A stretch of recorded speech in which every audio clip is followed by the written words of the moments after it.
Isang mapagpalang araw mga bata. Ngayon ay inyong matutunghayan ang mahalagang kaganapan sa nobelang likha ni Dr. Jose Rizal, ang Noli Me Tangere. Sa kabanata 33 na pinamagatang Kalayaan ng Isipan. Ang tao'y binibigyan ng puso, isip at damdamin ng Panginoon upang gamitin sa mga bagay na kapaki-pakinabang.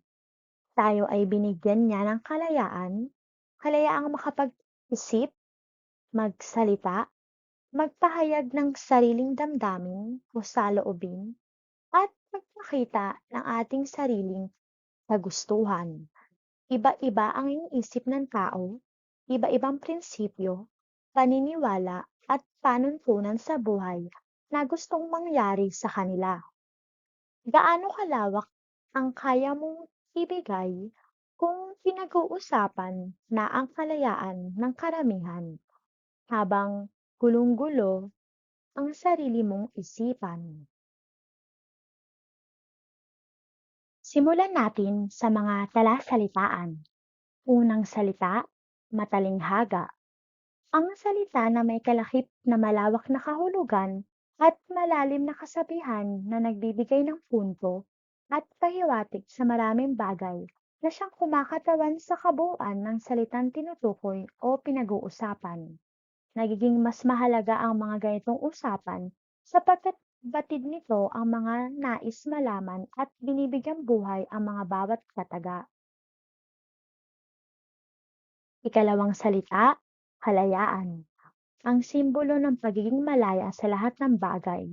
Walang anumang balakid o harang na magiging sagabal upang magpatuloy sa mga kagustuhan at sa pagpili ng bawat bagay na naisin at hangarin.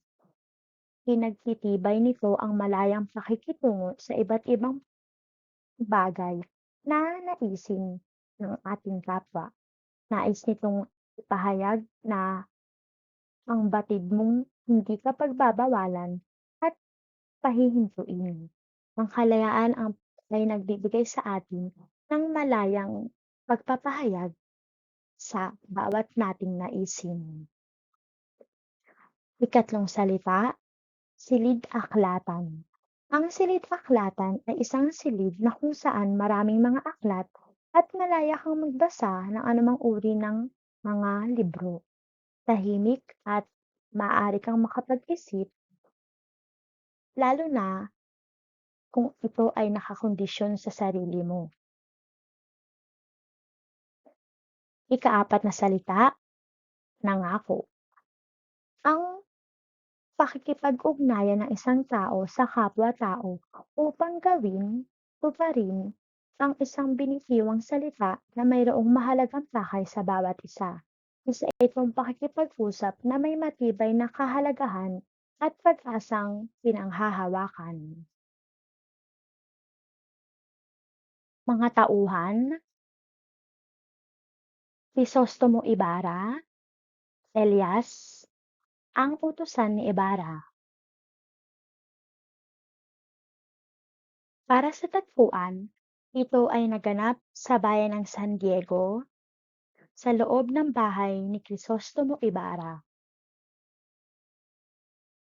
Dumako tayo sa buod ng kabanata. Galing sa seremonya ng pagbabasbas si Crisostomo Ibarra ay hindi pa man nakapagpapalit ng damit ay pinuntahan na siya ng kanyang utusan upang sabihin na mayroong panauhin na nais siyang makausap. Pinapunta niya ang bisita sa silid-aklatan upang siya ay hintayin. Ikinagulat ito ng binata sapagkat hindi niya inaasahan na paroroon ang kaibigang si Elias. Ipinabatid ni Elias na ang mga kaganapan na nangyari sa batong uka na paghuhugusan ay pinagplanuhan kung kaya't iniligtas siya nito sapagkat ito ay sinadya at hindi lamang basta aksidente. Nais ni Elias na buksan ang diwa ni Ibarra na mayroong mga taong at mga kaaway na galit rito at gusto itong patahimikin at hahantong ito sa isang kamatayan. Masinsinan ang kanilang mga naging pag-uusap. Isa sa mga nalaman ni Elias na kalaban ay ang lalaking dilaw na gusto siyang patayin gamit ang panghugos, kung kaya't siya ang tumulak dito. At kung hindi nito ginawa ay mismo si Ibarra marahil ang duguan at patay. Hindi makapaniwala ang Ginoo kung kaya't siya man ay napaisip din. Mga matatalinghagang mga salita ang mga namutawi sa bibig ni Elias na naglalarawan ng mga bagay buhat sa kalaliman ng kanyang mga adhikain tungo sa pagbabago at sa kalayaan ng kanilang mga hinaharap. Mga hakbangin na siyang magtuturo sa magandang pagbabago na hinahangad ng karamihan lalo na sa kanyang mga kalahi. Ikinamangha naman ito ni Ibarra at nangako na hindi na isusuplong ang kaibigan sapagkat utang nito ang buhay at kung hindi ay tuluyan na siyang namatay. Gayun din si Elias na sumumpa na hindi kailanman mawawala sa mga panahon at pagkakataon na mangailangan ito ng tulong. Dali-daling umalis ang bangkero at tuluyan ng naglaho. Karunungan ng kabanata, tapat na hangarin. Sa ating mundo, dalawang uri ng tao, isang manloloko at isang naloloko. Ang taong nanloloko, nanlalamang sa kapwa na ang katangian nito'y walang kinikilalang Diyos, lalo na sa kanyang sarili. Kung kaya't madali na lang sa kanya ang makapanloko at makagawa ng anumang mga bagay na masama. Sa ating makamundong ito, madalas sa atin ngayon ay hindi na tayo nagtitiwala sa bawat isa sapagkat tayo ay mayroong kinikimkim na pag-iisip na siyang magdadala sa atin sa ating kapahamakan. Ang tapat at tunay na hangarin ng isang tao ay kailanman ay hindi maiisip ang mga bagay na mayroong dalang masama para sa kanyang kapwa.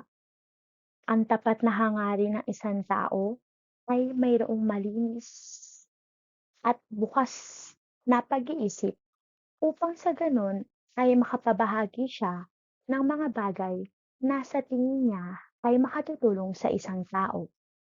Tapat man tayo sa ating mga sarili, kung tayo ay nag-aalinlangan, hindi natin ito magiging maayos na maipapakita. Pagkos kung tapat ang ating sarili, tapat tayo sa hangarin na ating gagawin, maluwag natin itong maibabahagi at magaan, lalong-lalo na sa mga taong nangangailangan. Tandaan na ang bawat tao ay may kanya-kanyang mga ugali at marapat lamang tayong tumimbang kung sino-sino ang ating mga pagbibigyan ng matibay na katapatan.